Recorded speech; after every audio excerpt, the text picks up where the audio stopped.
हाँ दोस्तों नमस्कार। इस वीडियो में हम ब्रिज कोर्स के सिलेबस के बारे में डिस्कशन करेंगे। जैसा कि आपको सर्वविदित है कि बीएड के माध्यम से प्राइमरी में जो शिक्षक नियुक्त हुए हैं उनके लिए एनआईओएस के माध्यम से ब्रिज कोर्स शुरू कराया जा रहा है। NIOS national institute of open schooling यानी कि पत्राचार के माध्यम से ब्रिज कोर्स की व्यवस्था की गई है और इस ब्रिज कोर्स में आपके कुल 6 पेपर रिटेन और एक प्रयोगात्मक पेपर होगा। तो इसका जो फर्स्ट पेपर है ब्रिज कोर्स का, पहला पेपर बाल विकास एवं शैक्षिक मनोविज्ञान का होगा और इस पेपर में क्या क्या आएगा वो हम यहाँ पर बताने वाले हैं। तो चलिए देख लेते हैं। ये जो पेपर है फर्स्ट पेपर बाल विकास वाला, इसमें पहला अध्याय या पहला चैप्टर जो होगा वो आपका होगा अंडरस्टैंडिंग चाइल्डहुड, यानी कि बचपन को समझना या फिर कह सकते हैं बाल्यावस्था को समझना। इसके अंतर्गत बाल्यावस्था की संरचनाएं क्या हैं, यानी कि बचपन की धारणा या बाल्यावस्था की धारणा, और बचपन में क्या क्या समानताएं होती हैं, क्या विविधताएं होती हैं। भारतीय संदर्भ में चाइल्डहुड कई तरह का होता है और कैसे निर्मित होता है, ये चीज़ें यहाँ पर डिस्कस करेंगे आएंगी। दूसरा, वैश्वीकरण के संदर्भ में भी बचपन की क्या संरचनाएं हैं ये आएंगी। इसके अलावा दूसरा जो चैप्टर होगा आपका वो होगा आपका बचपन और समाजीकरण एवं या फिर कह सकते हैं हम चाइल्डहुड एंड सोशलाइजेशन। इस चैप्टर के अंतर्गत आपको समाजीकरण में यानी कि बच्चे का या किसी बाल्यावस्था के दौरान किसी व्यक्ति का समाजीकरण कैसे होता है, वो समाज से कैसे मिलता जुलता है, और समाजीकरण में सामाजिक, आर्थिक और सांस्कृतिक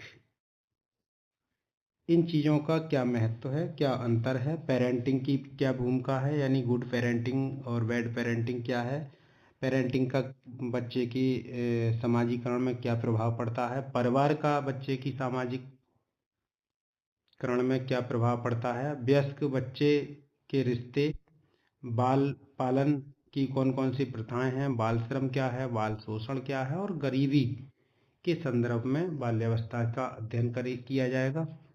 और स्कूली शिक्षा की भूमिका यानी कि समाजीकरण के संदर्भ के रूप में स्कूली शिक्षा क्या है, सहकर्मियों का बच्चे पर क्या प्रभाव पड़ता है, स्कूली संस्कृति का बच्चे पर क्या प्रभाव पड़ता है, और शिक्षकों के साथ बच्चे के कैसे संबंध हैं, उनका बच्चे के समाजीकरण में क्या प्रभाव पड़ता है।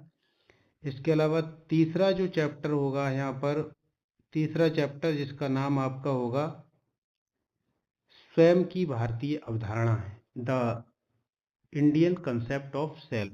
बच्चे की स्वयं की अवधारणा क्या है, और ये अवधारणा विदेशी और भारतीय दो तरह की हो सकती है, लेकिन आपके सिलेबस में स्वयं की भारतीय अवधारणा के बारे में पूछा जाएगा। इसमें मन और उसकी प्रक्रिया क्या, इसकी प्रक्रियाएं क्या हैं, यानी कि हमारा जो या बच्चे का माइंड होता है उसका बेसिक कंसेप्ट क्या होगा, और मन की क्या प्रक्रियाएं होती हैं, यानी कौन कौन से काम करता है। इसके अलावा बुद्धि क्या है, उसका बेसिक कंसेप्ट क्या है और बुद्धि का कार्य क्या है, स्मृति मेमोरी क्या है और इसका बाल्यावस्था में क्या रोल है, और एक विशेष चीज़ जो कि नई शिक्षा नीति में जोड़ी गई है और ये विशेषकर भारतीय संदर्भ में या शास्त्रों में है, जिसके द्वारा व्यक्ति के विकास का पंचकोशीय सिद्धांत कहा जाता है इसे।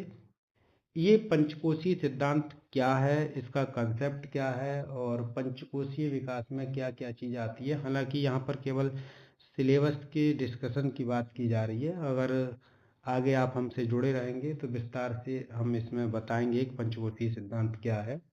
इसमें विशेषकर 5 कोश होते हैं। आपका एक होता है अन्नमय कोश, अन्नमय कोश, और दूसरा होता है आपका प्राणमय कोश,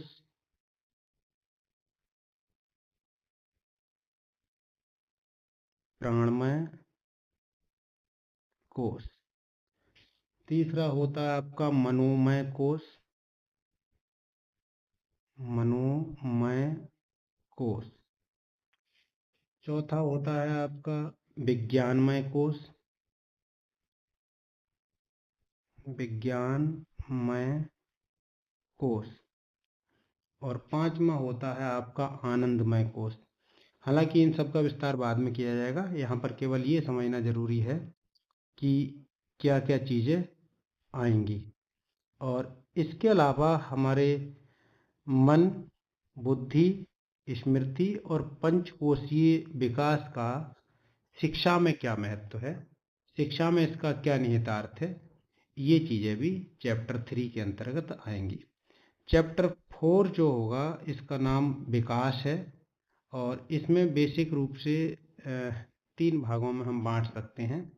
विकास के विभिन्न जो क्षेत्र हैं, डोमेन्स हैं, वो कौन कौन से हैं वो आएंगे। जैसे कि शारीरिक विकास कैसे होगा किसी बाल्यावस्था के दौरान, बच्चे का संज्ञानात्मक विकास, बच्चे का सामाजिक और भावनात्मक विकास, नैतिक विकास और भाषा विकास।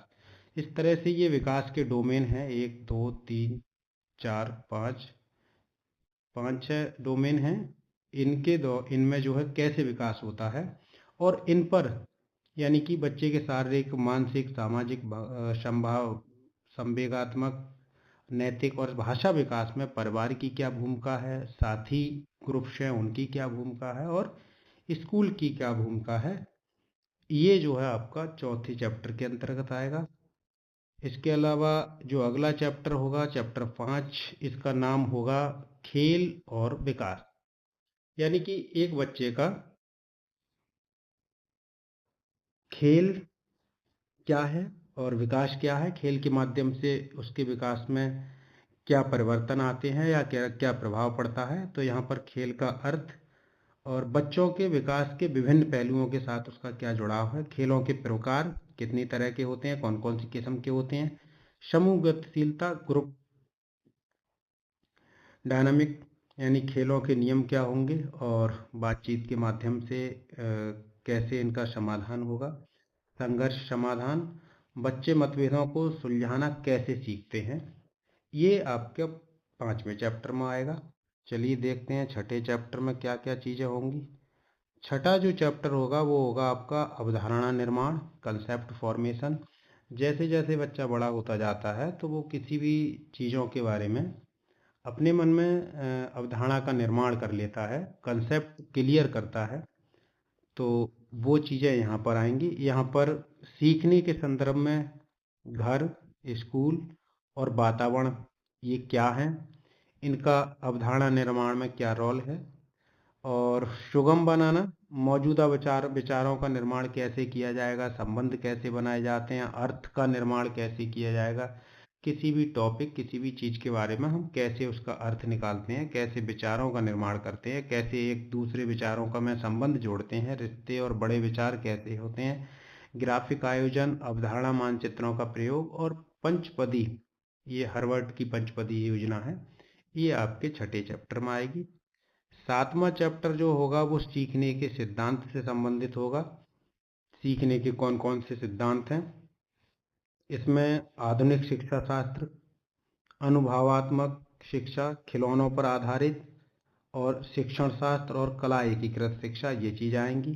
पूछताछ में निर्देशित पूछताछ क्या है, समस्या समाधान क्या है, शिक्षार्थी स्वायत्ता यानी कि लर्नर ऑटोनॉमी क्या है, और सीखने में या सीखने के बच्चे के कोई चीज़ सीखने में शिक्षक की क्या भूमिका है, कक्षा शिक्षण में एक सुविधा प्रदाता के रूप में शिक्षक की क्या भूमिका है, ये चीज़ें आपके कक्षा चैप्टर 7 के अंतर्गत होंगी। चैप्टर 8 में जो चैप्टर 8 का नाम होगा वो होगा विशेष आवश्यकता वाले बच्चों द्वारा सीखना, यानी कि जो हैंडीकैप्टेड बच्चे होते हैं वो कैसे सीखते हैं। तो इसमें आपके सीखने की कौन कौन सी अक्षमताएं हो सकती हैं। यहाँ पर विशेष आवश्यकता वाले बच्चे कौन से होते हैं, हम जनरली दिव्यांग समझते हैं, लेकिन किताब की भाषा में या सैद्धांतिक भाषा में उनका कंसेप्ट क्या है वो आएगा। प्रारंभिक हस्तक्षेप यानी समय पर अगर इन बच्चों को कोई सहायता मिले तो उसका क्या महत्व है, ये चीज़ आएगी। आईईपी व्यक्तिगत शिक्षा कार्यक्रम का निर्माण कैसे किया जाएगा, विशेषकर दिव्यांग बच्चों के लिए। और विभेदित शिक्षा, प्रत्येक बच्चे की क्षमता के अनुसार शिक्षण कैसे किया जाएगा। चैप्टर 8। चैप्टर 9 का जो नाम होगा वो होगा शिक्षार्थी अनुकूल वातावरण, शिक्षार्थी अनुकूल वातावरण या लर्नर फ्रेंडली एनवायरनमेंट। यहाँ पर हम एक दो चीज़ें विशेष करके पढ़ेंगे, एक समावेशी वातावरण और दूसरा प्रभावी प्रबंधन। समावेशी वातावरण के अंतर्गत महत्व कई संसाधनों की कैसे आवश्यकता होती है, विविध आवश्यकताओं के अनुकूल होने के तरीके और साधन। प्रभावी प्रबंधन में यानी कक्षा योजना जो होती है वो कैसी होनी चाहिए, लचीली योजना होना चाहिए। कक्षा का प्रबंधन कैसे किया जाएगा एक शिक्षक के द्वारा। एक पूर्ण समावेशी स्कूल का निर्माण कैसे किया जाएगा। ये सब चीज़ें चैप्टर 9 में होंगी। और इस तरह से इस जो फर्स्ट पेपर आपका होगा इसमें कुल 9 चैप्टर होंगे। इसके अलावा अगर आपको इससे संबंधित कोई प्रश्न है, कोई आपकी क्वेरी है, तो आप हमें कमेंट सेक्शन में कमेंट करके पूछ सकते हैं। धन्यवाद।